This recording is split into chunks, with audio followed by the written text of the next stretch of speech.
Easy Sports Talk Show. It is a sports talk podcast where, of course, we talk about sports. My name is Javon J. Love Adams. I am one of your co-hosts. And with me is a man who played professional baseball, also played in the National Football League for that first Super Bowl bound team for the Atlanta Falcons.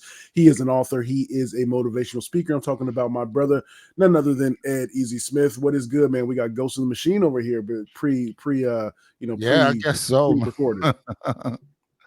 Yeah, we never know what's going on. I mean, the good thing, we do live radio too, but I guess crazy things can happen when you do recorded stuff too. Golly. Indeed. Indeed. So we do this thing 3 times a week on Monday, Wednesday, and Friday.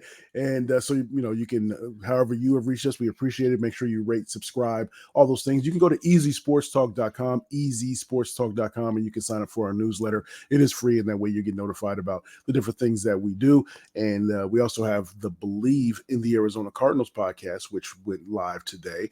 We do that on Mondays and Thursdays if you are a fan of the Arizona Cardinals. And then we also have our terrestrial radio show that we do every Saturday from 1 to 3 Eastern on Sports Map Radio, and that's sportsmapradio.com. You just, if you're not in one of the 98 markets that we're in, you can go ahead, just come over there, go ahead and click on the little play icon in the upper right corner, or you can download the app for your Android or mobile device. And so again, Easy Sports Talk Show, Javon or Ed and Javon. So got a couple things that I wanted to run by you today for our show.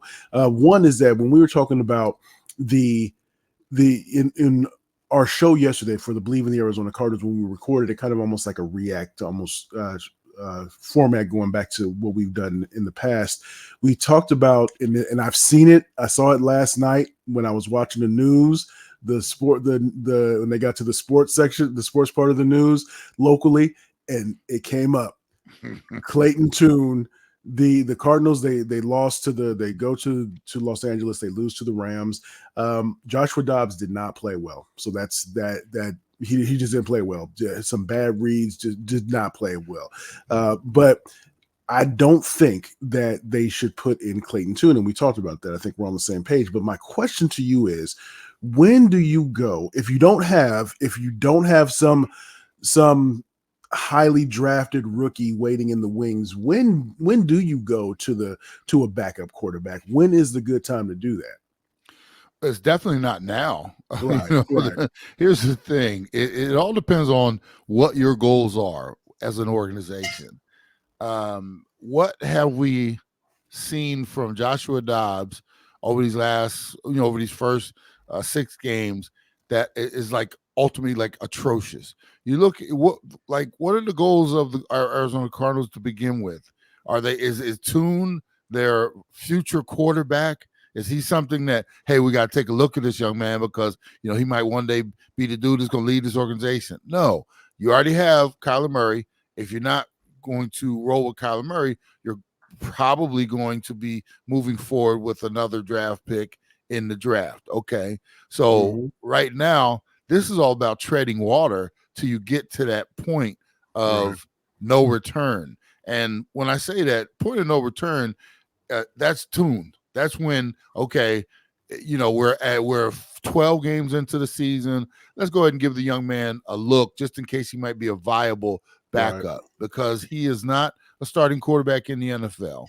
And as I keep mentioning, you and I keep talking about it, Joshua Dobbs is doing a respectable job. This is just a team that doesn't have a lot of upside. It's not a great roster to begin with. And he's not, let's not fool ourselves. Joshua Dobbs isn't a starting quarterback, like franchise quarterback in the league. He's doing a good, decent job right now because he's our best option. And I say best option because you don't want to see that rookie in there. I'm telling you. If anybody looked on the preseason, well, he showed some signs and promise. He could be a train wreck. Once they go ahead and they make that move to put him in there, teams will be scheming against him, throwing everything but the kitchen sink at him. Things he's never seen. What he saw in the preseason, that's like eating vanilla ice cream, bro.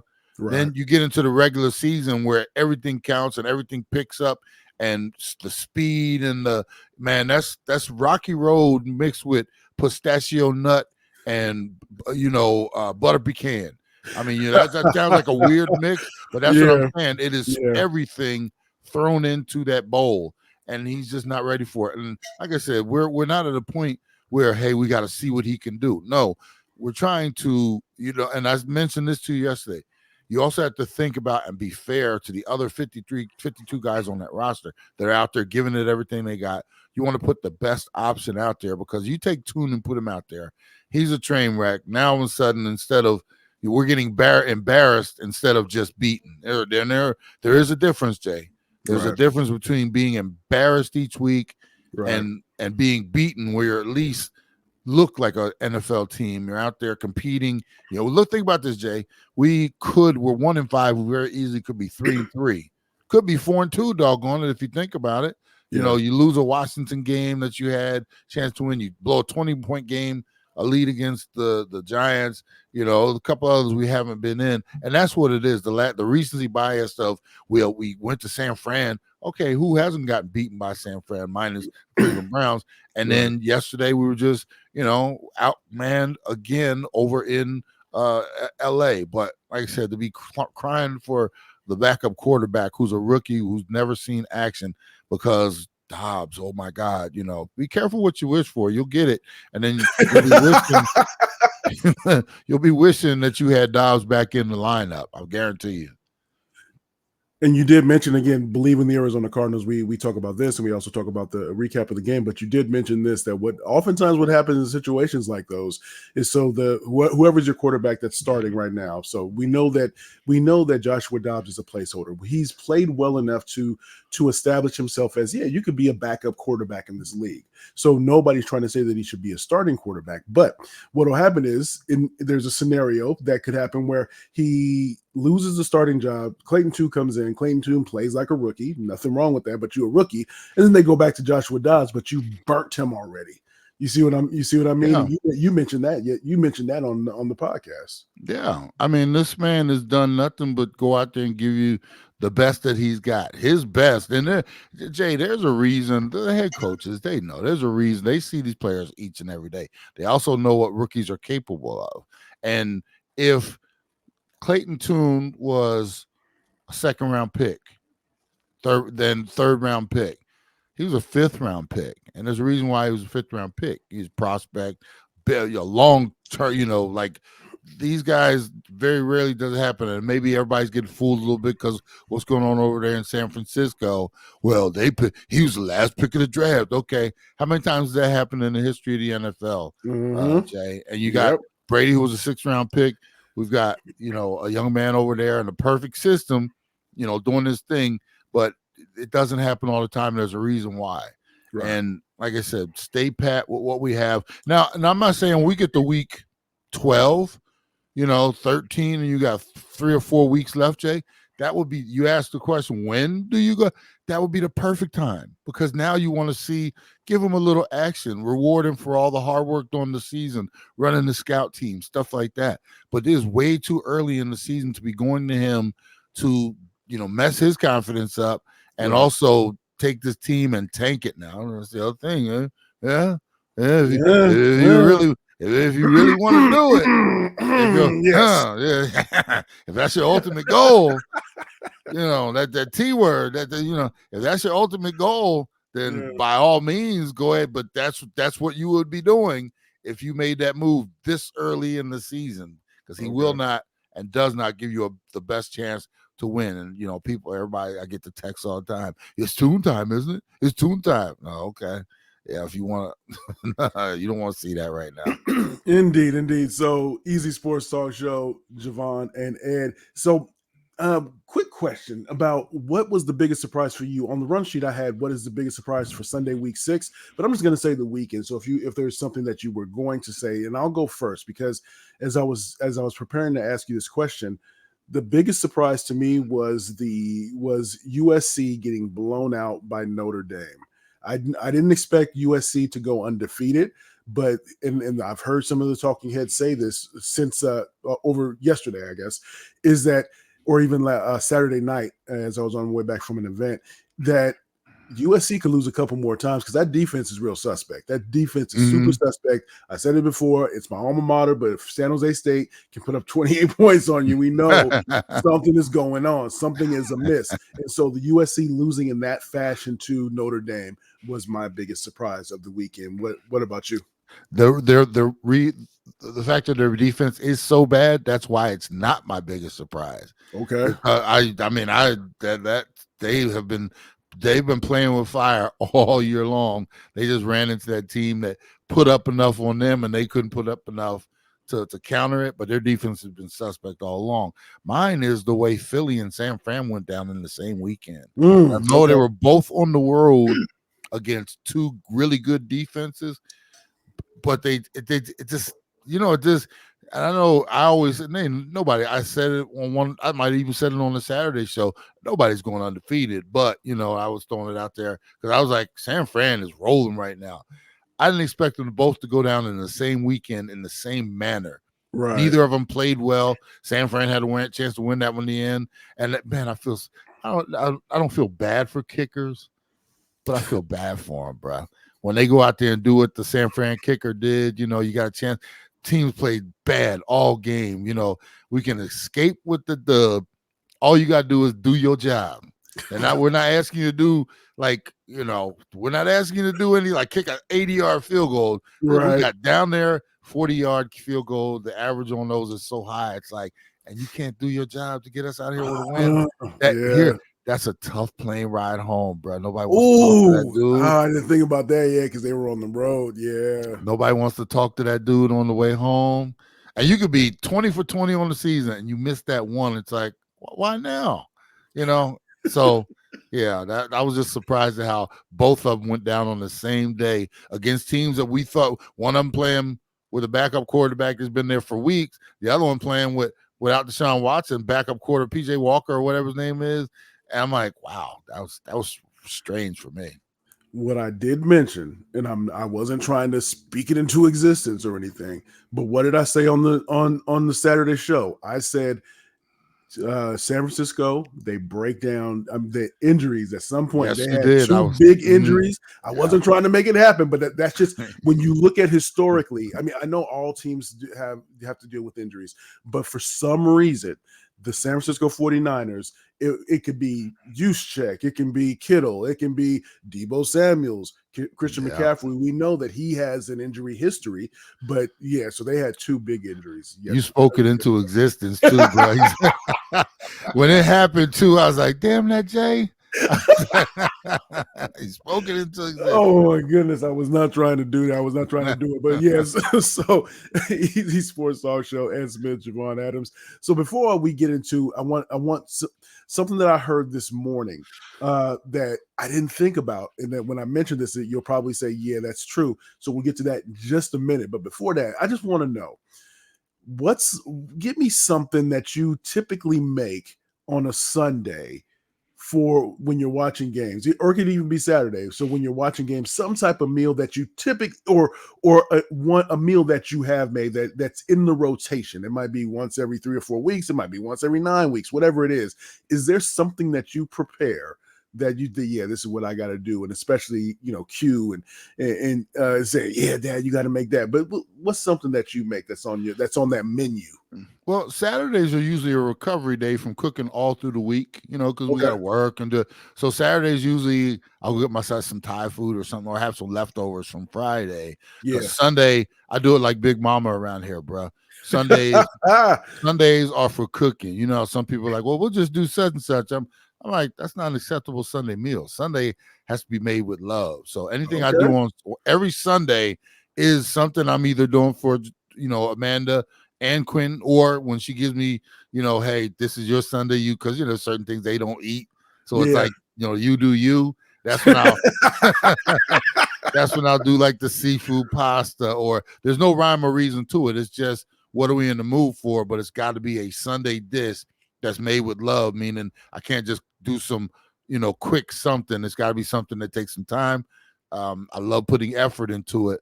Every now and then, like for me, steaks on the grill are easy on a Sunday. That's too easy. I like to do like the chicken, Parmesan crusted chicken. Yesterday I did the chicken curry in the crock pot, which That's is right. all You day. did do that. Yeah. Yeah. The last week I did the chicken Alfredo, white sauce chicken Alfredo, but on mine I did shrimp and scallops. So I do two separate. I'll make the base together, and then I do the chicken, get it into theirs, and then I did the shrimp and the scallops in I am mine. coming by. I swear.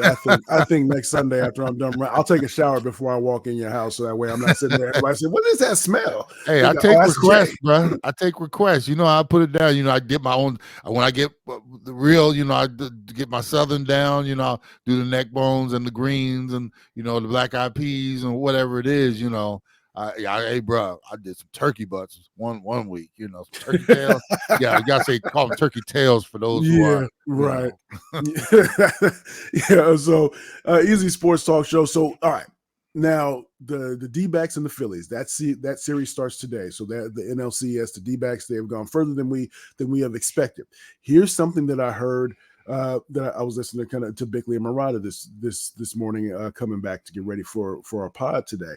That is it possible that because of the way in which the long ball was utilized, and you talked about this on last week on the podcast, that maybe they start to pull and they start to look for those home runs as opposed to playing the way that got them to the postseason. Does that kind of stuff happen? You hit a couple home runs and now you're looking for the home run as opposed to looking for to find that opening in the that opening out there to be able to maybe a base knock to over to the left side of the field or the right side of the field. Does that stuff happen?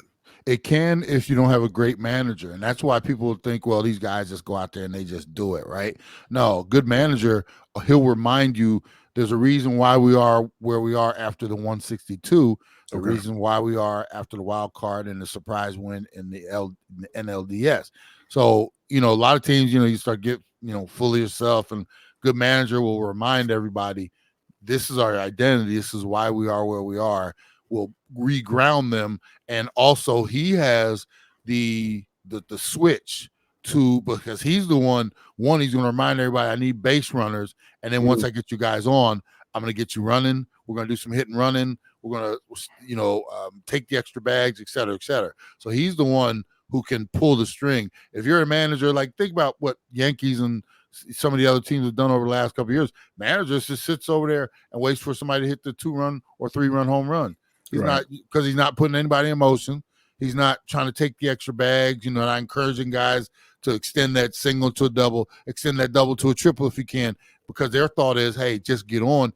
And then we're just going to wait for, the boppers to come up, and you guys just wait there because they're coming, and then you'll get into your trot, that type of thing. A good manager, if he starts to see stagnation, all of a sudden, what does he do, Jay? Okay, I'm going to get you on. And the first thing we're doing, we're going to our hit and run. Or I want you to, you got the green light. I need you to steal me a bag. That's the manager's job. And that's what they do. They're not just there for show. They are there to set the tempo. And Torey Lovello has done that all year long. And that's why this team, they didn't hit a whole lot of home runs. Now, we'll take them when they come, but I don't need guys up there swinging for them. And when we do get guys on the bag, remember, there's a reason why you're on that bag. I need you, getting me another one, so that's what the good managers will do. And that's also the style of your team. All right. So before I ask you what you think about game one, how do you think this is going to play out? Texas Rangers, Houston Astros. I know you saw the base running mistake that the Astros had. I mean, that's one of those.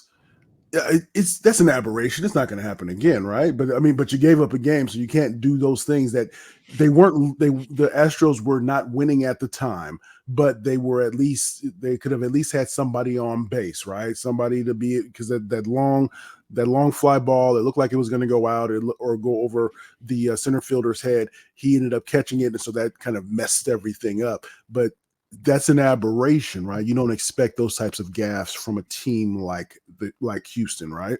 No, and those things happen every so often, and until you're in that situation, Jay, because you go over every scenario there is. And a former baseball player, I knew all the rules. I knew you had to touch the bag going back. How many times does that really happen in a game or like even a season? Like when was the last time that happened? And you got to remember because it's the playoffs. Like if this was a regular season game, he probably would have went to second, stood on the bag, ball gets caught, then he turns and goes. Because of the amped upness, he actually went past the bag. Yeah. And then in that moment of not thinking, because who expected that dude to catch that ball? I was even like, damn, that's out of here. Or it's off the wall because of their crazy the configurations of the stadium. And then all of a sudden he catches it, and boom, you just not even thinking about it. So, like I said, because of the, and then so you need these reminders every now and then. You just, as a player, you just hate when they happen in those situations. If this was a game in August or July, nobody even. This is okay.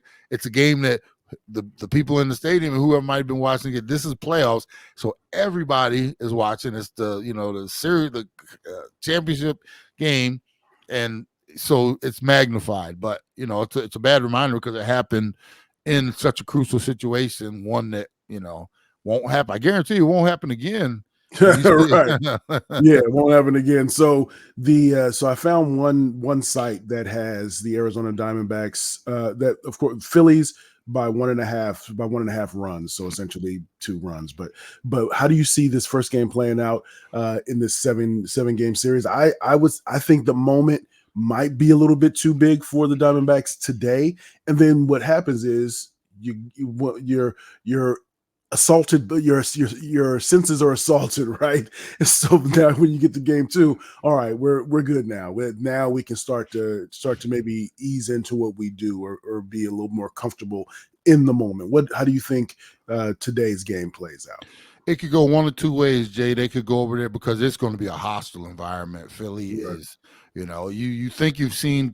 It's funny how the crowded stadium of, let's say, 45,000, right?